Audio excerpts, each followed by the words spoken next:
It is good to come together for the purpose of co-creating. Do you agree?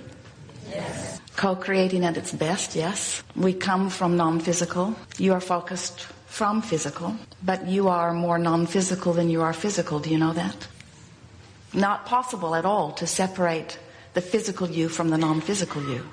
You can pinch it off a little, and when you do, you feel it. And you can come into alignment with who you really are, and when you do, you feel it. But you are source energy here in these physical bodies, on the leading edge, powerful creators. So why are you here? Not here in this room. We know you were dragged kicking and screaming here, but why are you here in these physical bodies? What brings you? Why would source energy, the likes of you, choose to project your consciousness into an environment of contrast? What would be the possible reason for that? If you are source energy, and you are therefore pure positive energy, if you are a stream of consciousness that has managed to bring yourself into vibrational alignment with well-being, with all that is well, with source, why would you come into a physical body? What could possibly be your motivation? And we say what your motivation is that you liked the idea of an environment of variety. And as you come forth into this environment of variety, the reason that you come is because you know that the contrast will cause a focusing, and that focusing will cause a birthing of yet a new preference. You know that variety will induce from you a further desire. The entire universe is based upon that. And as that source energy, you also knew that when that desire is born within you, that desire would be a summoning point, that it would literally summon forth unto itself, because you are, from your non-physical standpoint, completely aware of the way law of attraction works. You know that it is a vibrational universe, and you know that anything that you are living causes a refocusing of your personal preferences. You know that you are, above all other things, a summoner unto you.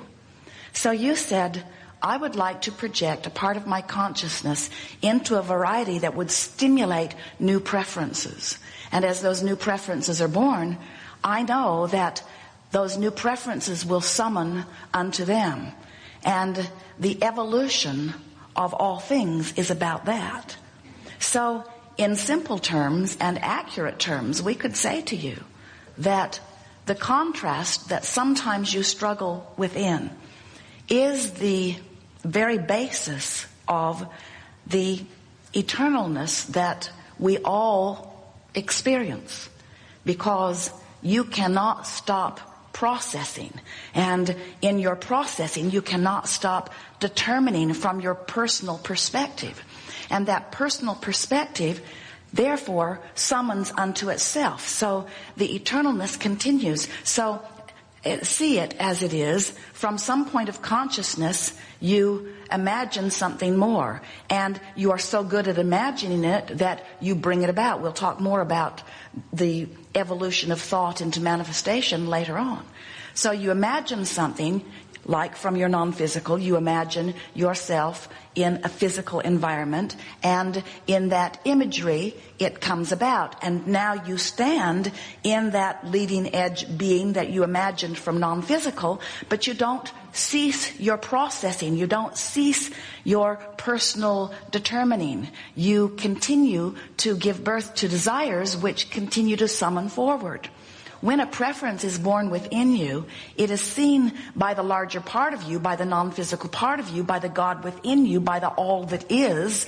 It is seen to be an important determination that is accurate and valid and worthy of fulfillment.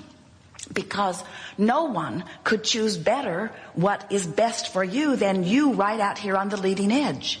Even if you are the one-celled organism, you are choosing, and in your choice, Source agrees.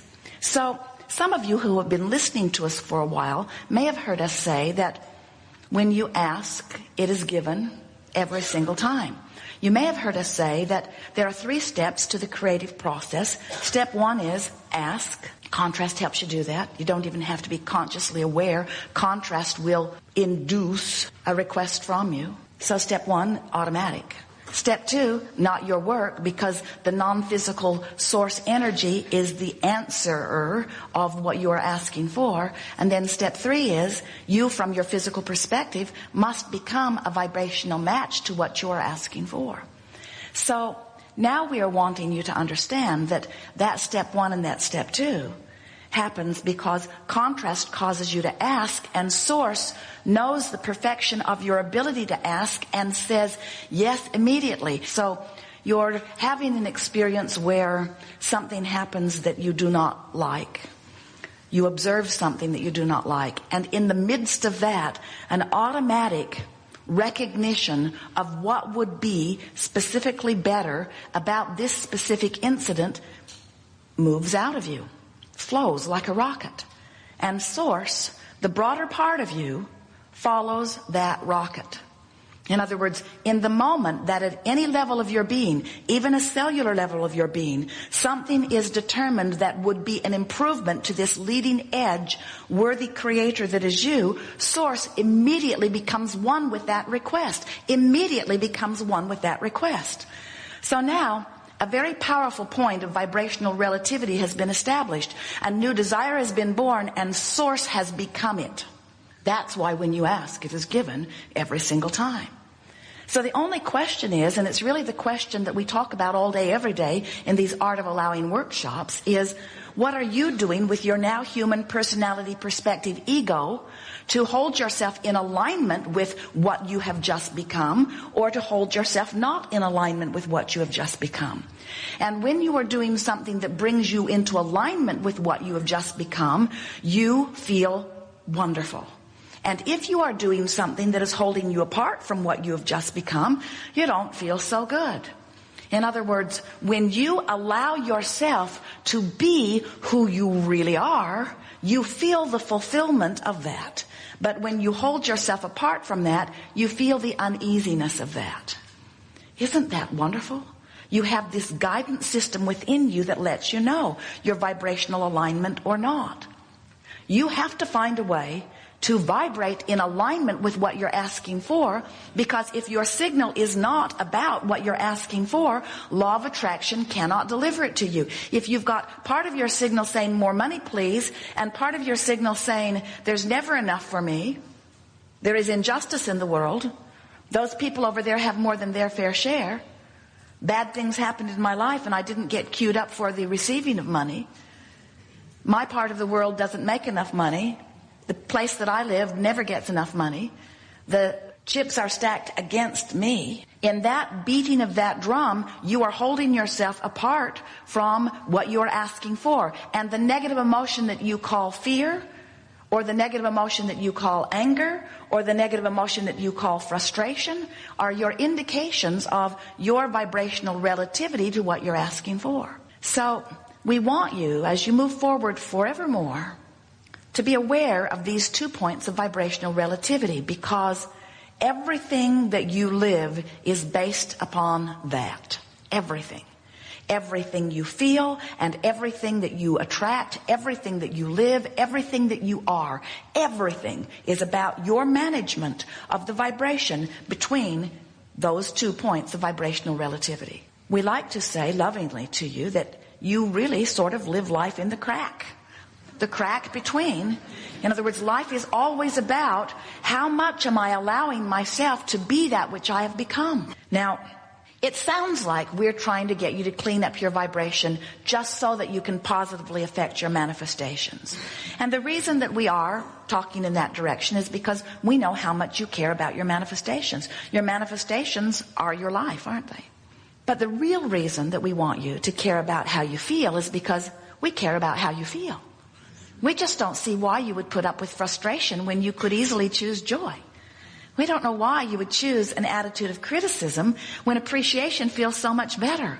We don't know why you would blame when praise is what is more natural to you. And the only thing we can figure out, well, actually we can figure it all out, but what we've noticed about you is that the reason that you do those things that don't feel good to you is, it must be the reason, it is the only logical reason, you haven't made the correlation between how you feel and your point of attraction. Because if you had made that correlation between how you feel, which is the visceral response to your vibrational mix, if you had made that connection between how you feel and what's manifesting, what your point of attraction is, we think that you would work more deliberately, to focus more deliberately, to find more deliberately things that feel better more deliberately when you focus upon them. We don't think that you would be tolerant of your own lazy focus. And we don't think that you would spend so much time looking at what is. We think you would spend more time thinking about what you want to be. Or, if you are an avid observer of what is, you would become a better selective sifter at what you are observing. You would deliberately look for the things in the smorgasbord that is available to you that make your heart sing when you focus upon them. You wouldn't look at the things that are troubling in nature. Why do you look at the things that are troubling in nature? Because, like Esther watching the Weather Channel, you want to be warned of things not wanted. But that determination to be warned about things unwanted causes you to activate a vibration about the very thing that you want to be warned against, which causes an activation of a point of attraction which puts you right in the path of the hurricane. It will find you wherever you are. In other words, you are rendezvousing with things that are equivalent to your vibrational mix. So this workshop, which we call Art of Allowing, is about allowing yourself to be that which you have already become. To allow yourself to be as wealthy as life has caused you to ask for. To allow yourself to be as healthy as life has caused you to ask for. To allow you to be as clever and as beautiful and as good feeling and as vital and alive, as flexible. In other words, your life is causing you to want these things. And Source is saying, you're right, you're absolutely right. You should know, you're right there. You've sifted through the data. You are the one sifting. It's your life you're created. You're right, you're right, you're right, you're right, you're right. Here's the process. Here's the path. Here's the way. Here's the circumstance. Here's the event. It's all lined up for you. It's all there for you. And if you're over here saying, where is it? It's not coming. It's been so long. I'm so tired of this. Then you just hold yourself in vibrational limbo as you continue to complain, as you let what is be the basis of your vibration instead of letting your guidance take you to the basis of your vibration. And so, doesn't it seem like your real work is about getting in touch with the way you feel so that you can utilize the guidance that is within you so that you can tell which is the right direction? So as we were saying just a little bit ago, there's not a computer big enough in this universe to calculate all of the components of all of your desires and all of your beliefs in relationship to them.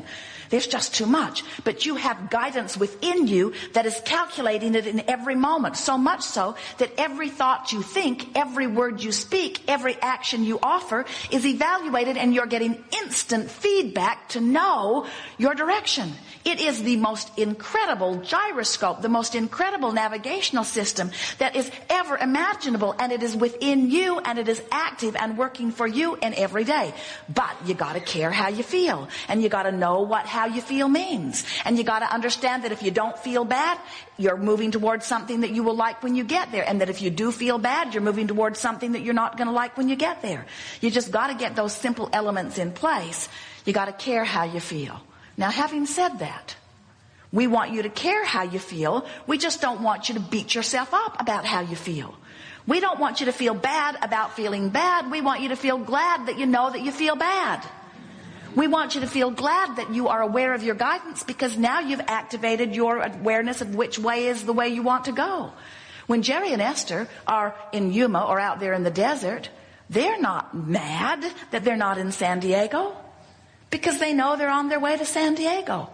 And so even though they're not where they want to be, they haven't reached their destination, they're not mad, they're just aware that they're not there.